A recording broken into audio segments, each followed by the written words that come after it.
रात को भी अगर 2 बजे रात को भी कोई हमें बुक करता है तो हम लोग गंतव्य पर पहुंचते हैं और उसको अपने गंतव्य पर छोड़ते हैं। हम कहीं भी सुरक्षित जगह जाना चाहते हैं, रास्ते अगर ऑटो वाला साइड से भी जा रहा है तो हमें ऐसा लगता है कहीं हमें पकड़ के मारने ना लग जाए। ये कानून अपने हाथ में ले रहे हैं ऑटो वाले। ये government tax of other fees 12 रुपए कटे हुए हैं। देखिए 100, ये देखिए 12 रुपए 24 पैसे ये टैक्स दिया गवर्नमेंट को। ये देखिए एक बालिका के साथ दुष्कृत्य हुआ है, उसकी हम सब खंडन करते हैं और उस दुष्कृत्य व्यक्ति के साथ में कानून ने उसको सजा दे दी है। वो अपनी सिक्योरिटी अनफील कर रहा है, वो सिक्योरिटी फील ही नहीं कर रहा है, वो वीडियो बना रहा है, कोई पीछे बैठा है, कोई लड़की, उसके घर वाले देख रहे हैं। शाम को 6 बजे तक रेपिडो चलाता है और जब जाके वो 700-800 रुपए इनकम करता है। अगर ये चीज आज के टाइम में अगर बंद होती है तो हर आदमी चोरी चमारी करेगा, उसके अलावा कोई साधन नहीं है। कहीं नौकरी करना वो पसंद नहीं करेगा क्योंकि 12-15 घंटे की नौकरी करेगा, वो 12,000 रुपए उसको मिलेंगे। मैं श्रुति जैन और आप देख रहे हैं बतंग।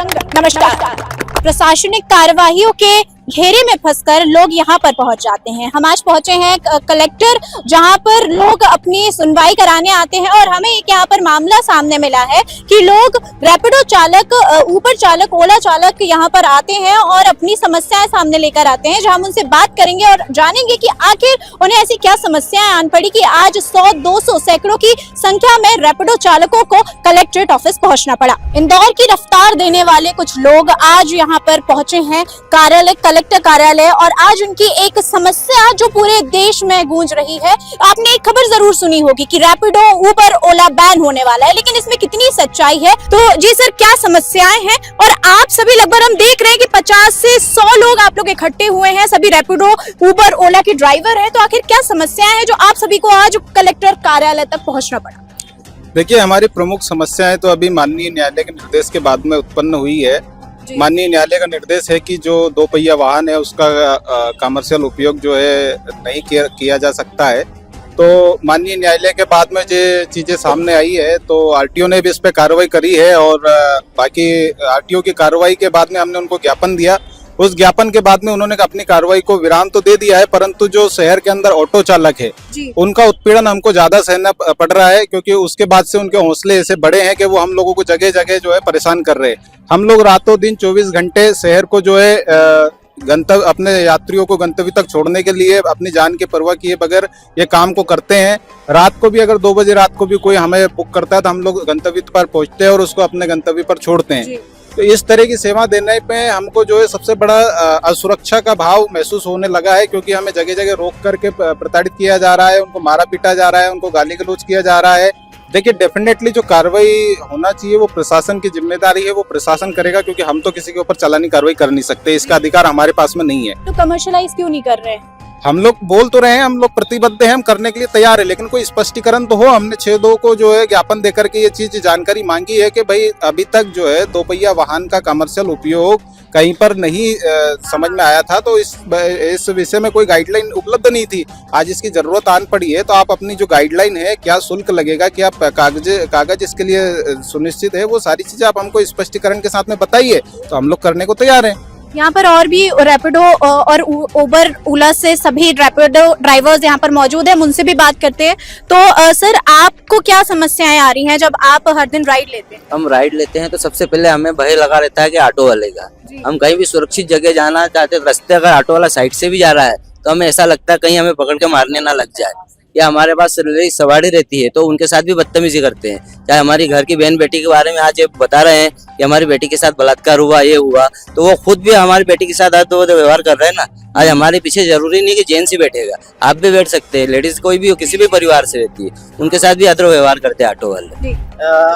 माननीय न्यायालय ने जो फैसला दिया ये भ्रामक जानकारी फैला रहे हैं पूरे शहर में और पूरे मध्य प्रदेश में कि इसको प्रतिबंधित कर दिया।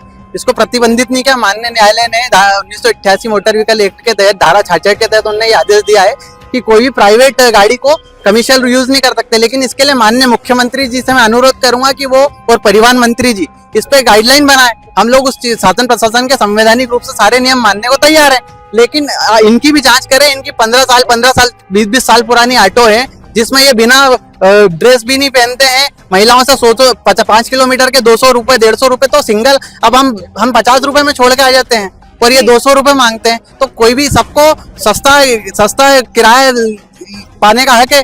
तो मैडम, ये ना ऑटो वाले मनमानी गुंडागर्दी कर रहे हैं। अगर उनको अगर कोई गलत काम करते हैं, सरकार का काम है कि वो कौन सा गलत काम कर कौन सा सही कर रहा। ये पुलिस वालों का काम है कि रैपिडो वालों को रोके, वो उनका काम है चालान करने का, ऑटो वालों का नहीं है मैडम।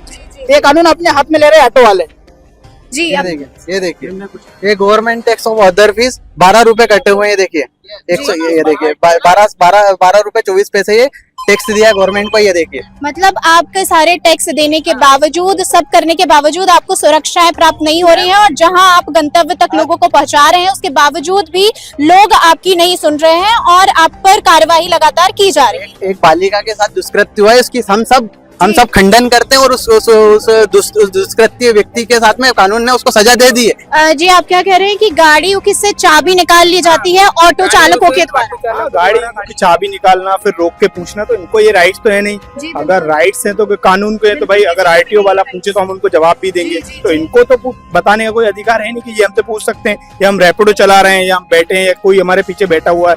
अब वो अपनी सिक्योरिटी अनफील कर रहा है, वो सिक्योरिटी फील ही नहीं कर रहा है, वो वीडियो बना रहा है क्लियरली, कोई पीछे बैठा है, कोई लड़की उसके घर वाले देख रहे हैं, उनको नहीं पता ये वीडियो किस कारण बना रहा है। वो 1-2 व्यक्ति हैं जो वीडियो बना के डालते हैं कि ये लड़की इनके साथ बैठ के जा रही है, ये फलाना। अब वो गलत इफेक्ट पड़ रहा है उनके घर पे, और भी चीजें, बहुत सारी चीजें ये परेशान कर रहे हैं। हम कहीं भी जाते हैं तो रोक लिया इन्होंने, तो इनको ये राइट्स नहीं है। आप हमारा फोटो खींचो, हम खिंचवा लें, हमारी गाड़ी का फोटो खींचते हैं, ये खींच लो, कोई दिक्कत नहीं, आप डाल दो, यहाँ डाल सकते हो डालो, लेकिन ये रोक के गाली बकना ये गलत है, ये इनके हाथ में नहीं है चीजें। अगर हाँ आप लीगली, चलो जो भी लीगल हो हम उसके लिए एग्री है। अगर कोई भी कानून बनाता है, आरटीओ बोलता है कि बंद, अगर फुल तरीके से बोलते हैं ये बंद हो जाएगा, फिर कौन चलाएगा? आप सिर्फ रेपिडो को क्यों बैन कर रहे हो, है ना? हम आज 12,000 लोग रेपिडो में रजिस्टर्ड है, सिर्फ रेपिडो में, है ना, इंदौर से। तो इतने लोगों को रोजगार चल रहा है, इसके अलावा ओला उबर भी है। तो अगर बंद हो जाएगा तो लोगों को रोजगार सरकार दे पाएगी क्या? बिल्कुल। आज मेरा एमएससी एग्रीकल्चर है, मेरी जॉब नहीं लग रही, तब तक मैं इसके साथ ही भी फीस भरता हूँ, मेरा घर चला रहा हूँ, मेरी एक बच्ची है ना मैडम, तो घर भी चला रहा हूँ और ये भी कर रहा हूँ, कॉलेज की फीस भी भर रहा हूँ। तो अगर ये बंद हो जाएगा तो कहाँ से करूंगा, आप बताइए। शाम को 6 बजे तक रेपिडो चलाता है और जब जाके वो 700-800 रुपए की इनकम करता है। अगर यही चीज आज के टाइम में अगर बंद होती है तो हर आदमी चोरी चमारी करेगा, उसके अलावा कोई साधन नहीं है। कहीं नौकरी करना वो पसंद नहीं करेगा, क्योंकि 12-15 घंटे की नौकरी करेगा, वो 12,000 रुपए उसको मिलेंगे। वो रेपिडो में आदमी कम से कम मिनिमम करके 15,000 रुपए महीना, 16,000 रुपए महीना करके अपना आदमी पालन पोषण कर ही रहा है, बच्चे पाल रहा है, कोई अपने माँ बाप को रख रहा है। बाकी अदरवाइज ये बंद नहीं होना चाहिए। और ऑटो वालों को, प्रशासन को ऑटो वालों के खिलाफ सख्त से सख्त कार्रवाई करना चाहिए कि वो बजाय आरटीओ बोलने का हक है, पुलिस को बोलने का हक है। पुलिस ऑटो वालों को कैसे तक बोलने का हक नहीं है। हमारे देश की राजनीति पर खड़ा हो जाता है कि जो सरकार लगातार दावे करती रहती है कि हम रोजगार देंगे, हम लोगों की सहायता करेंगे, हम लोगों के लिए काम करेंगे, लेकिन जब लोग ऐसे प्रताड़ित होते रहते हैं, खुलेआम प्रताड़ित होते हैं, तो वे चुपचाप होके क्यों बैठे रह जाते हैं। मैं श्रुति जैन और आप देख रहे हैं बतंग। नमस्कार।